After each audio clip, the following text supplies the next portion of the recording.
सबक नंबर 5 में आपने बस दो अल्फाज सीखने हैं, एक दलालत और एक वज़ा। दलालत को मैं आपको ऐसे एक्सप्लेन करता हूँ कि जैसे आपने कहीं से धुआं उठता हुआ देखा। धुआं देखकर आपके जहन में सबसे पहले ये बात आएगी कि यकीनन कहीं ना कहीं आग लगी हुई है। तो एक तो हो गया धुआं जो आपने देखा, और एक हो गई आग। तो इसका मतलब ये है कि धुएं ने दलालत की है आग पर, तो आपको आग का इल्म हासिल हुआ। अब चूंकि जो आग का इल्म हासिल हुआ वो धुएं की वजह से हुआ, यानी धुआं था जो दलालत कर रहा था इस बात पर कि कहीं आग लगी हुई है। तो वो धुआं दलालत करने वाला, तो दलालत करने वाले को कहते हैं दाल। और धुआं चूंकि आग पर दलालत कर रहा था, तो आग हो गई मदलूल, बरवज़न इसमें मफ़ऊल।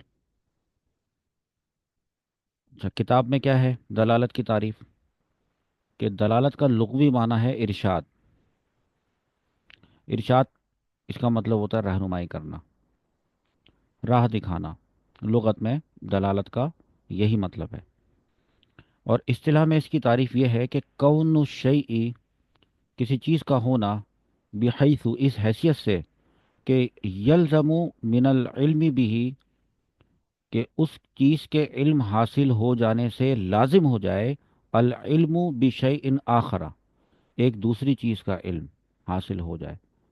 ठीक है, यानी किसी चीज़ का इस तरह से होना कि उस चीज़ के जानने से दूसरी चीज़ का जानना लाजिम आ जाए, इसको दलालत कहते हैं।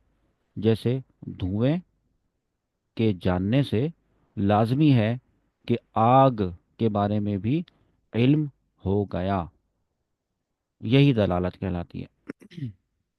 धुआं पहली चीज़ है, आग दूसरी चीज़ है। तो लिखा है कि पहली चीज़ को दाल यानी दलालत करने वाली कहते हैं, जबकि दूसरी चीज़ को मदलूल, जिस पर दलालत की गई, कहते हैं। हमारी पहली चीज़ धुआं, और जिस पर दलालत की गई वो आग जो कि मदलूल है। ठीक है, ये तो थी दलालत की बात, आपको पता चल गई। एक और लफ्ज़ है वो है वज़ा। वज़ा के बारे में भी जाने। देखिए, वज़ा का लुग़वी माना तो है वो है रखना, और इस्तिलाह में उसकी तारीफ ये है तखसीसु शैइन, एक चीज़ को ख़ास कर देना, बिशैइन, एक ऐसी चीज़ से, कि मता कि जब उतलिका शैउल अव्वलु, जब पहली चीज़ का इतलाक़ किया जाए या बोला जाए, तो फुहिमा मिनहू, उससे समझ में आ जाए, अशै उसानी, उससे दूसरी चीज़ समझ में आ जाए। ये मैं अभी आपको एक्सप्लेन करता हूँ कि ये बात क्या है। फ़र्ज़ करें कि एक वालिद ने अपने बच्चे का नाम जैद रखा। तो वालिद ने जो ये जैद नाम रखा है, इस रखने को कहते हैं वज़ा करना। ठीक है, बच्चे का नाम जैद रखा गया,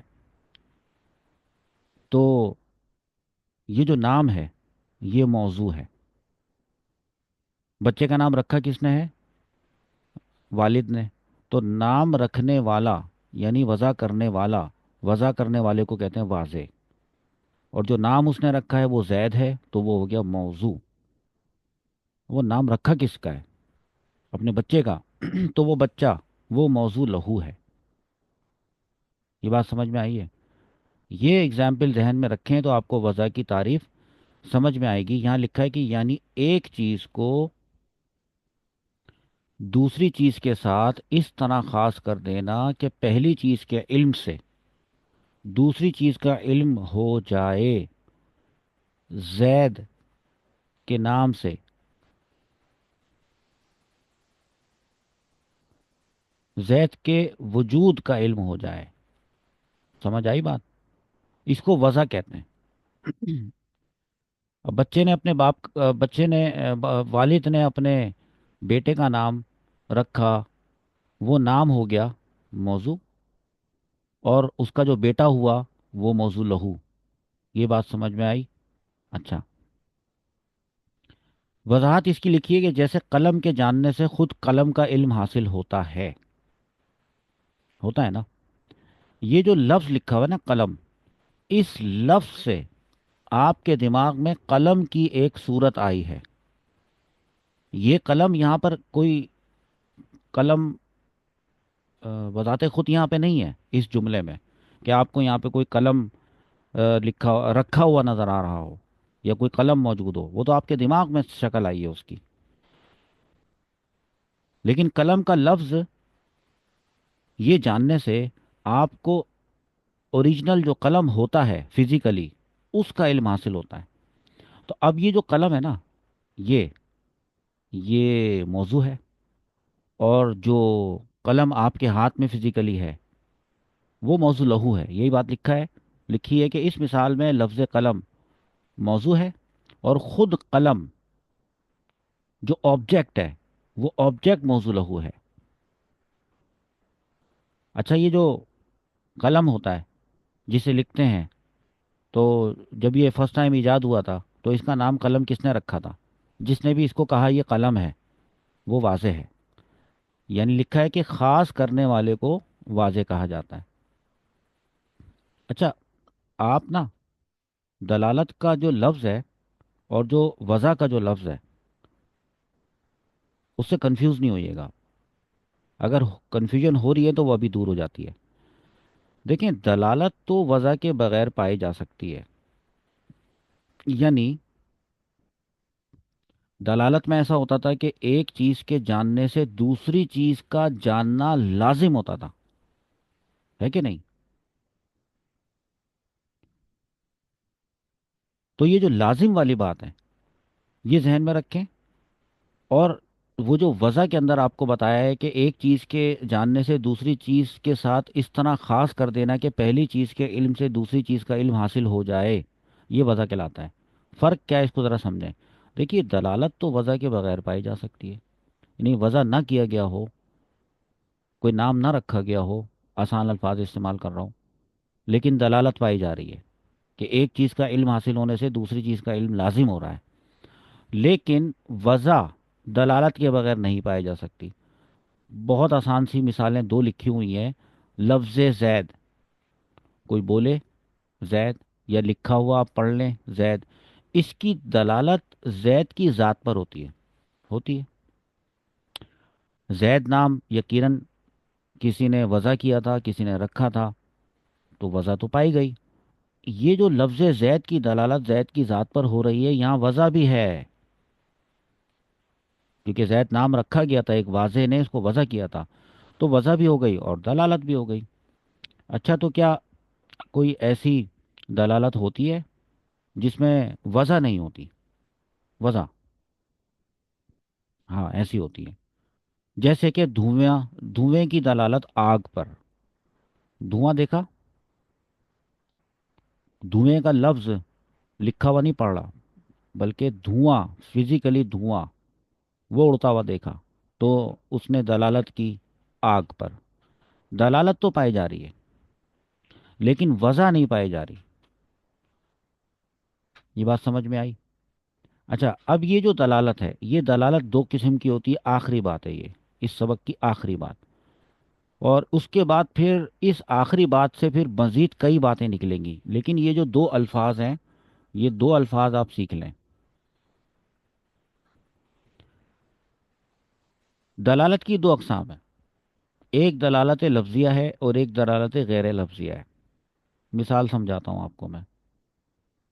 पहले मैं आपको गैर लफ्ज़िया की मिसाल बताता हूँ, फिर लफ्ज़िया बताता हूँ।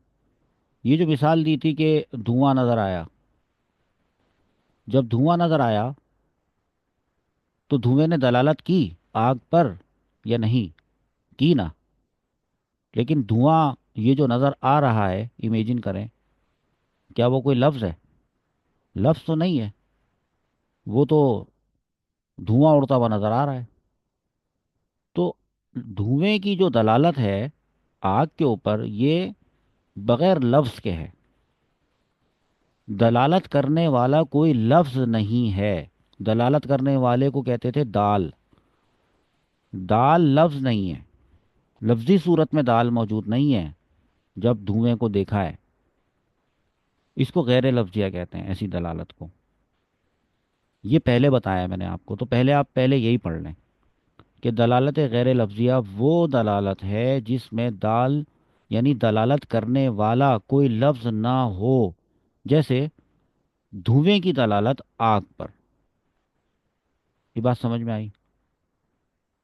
اور اگر لفظ ہوگا وہ تو اور آسان بات ہوگی، کوئی بھی لفظ کہیں لکھا ہوا یا کسی سے سنا ہوا، اگر جیسے ہی سنتے ہیں وہ لفظ یا لکھا ہوا دیکھتے ہیں، جیسے کراچی، کراچی لکھا ہوا ہے یہاں پہ، تو یہ لفظ ہے نا، یہ کراچی کس چیز پر دلالت کر رہا ہے؟ کراچی سٹی پہ دلالت کر رہا ہے۔ آپ کے ذہن میں کراچی سٹی کا نقشہ گھوم جائے گا، یا جو آپ نے کراچی دیکھا ہوگا تو وہ آپ کے دماغ میں آ جائے گا، تو اس لفظ نے کراچی شہر پر دلالت کی ہے، تو اس لفظ نے کی ہے، لفظ نے کی ہے، تو یہ والی دلالت لفظیہ ہے۔ تو لہٰذا ایک تو لفظیہ ہو گئی اور ایک غیر لفظیہ ہو گئی۔ اچھا دیکھیے، اب ہم آگے جو پڑھنے جا رہے ہیں نا، وہ ہے دلالت لفظیہ اور غیر لفظیہ کی مزید اقسام۔ تو اس وقت ہی ابھی آپ دلالت لفظیہ اور دلالت غیر لفظیہ کو اچھی طریقے سے سمجھ لیں۔ ایک میں ایک وہ ہوتا ہے، وہ دلالت ہے جس میں دال لفظ ہو، لفظیہ۔ غیر لفظیہ کے بارے میں لکھا ہے کہ وہ دلالت ہے جس میں دال لفظ نہ ہو، غیر لفظیہ۔ تو کراچی اور دھواں، یہ دو الفاظ یاد رکھیں گے تو لفظیہ اور غیر لفظیہ میں فرق پتہ چل جائے گا۔ اس کو یوں کہنا چاہیے، دیکھیں اس کو یوں کہنا چاہیے، لفظ کراچی، لفظ کراچی اور دھواں، ان دونوں کو یاد رکھیں گے تو لفظیہ اور غیر لفظیہ میں فرق دماغ میں رہے گا۔ مثالوں ہی سے یاد رکھا کریں۔ اب ہم چلتے ہیں ان دلالتوں کی مزید کیٹیگریز کی طرف۔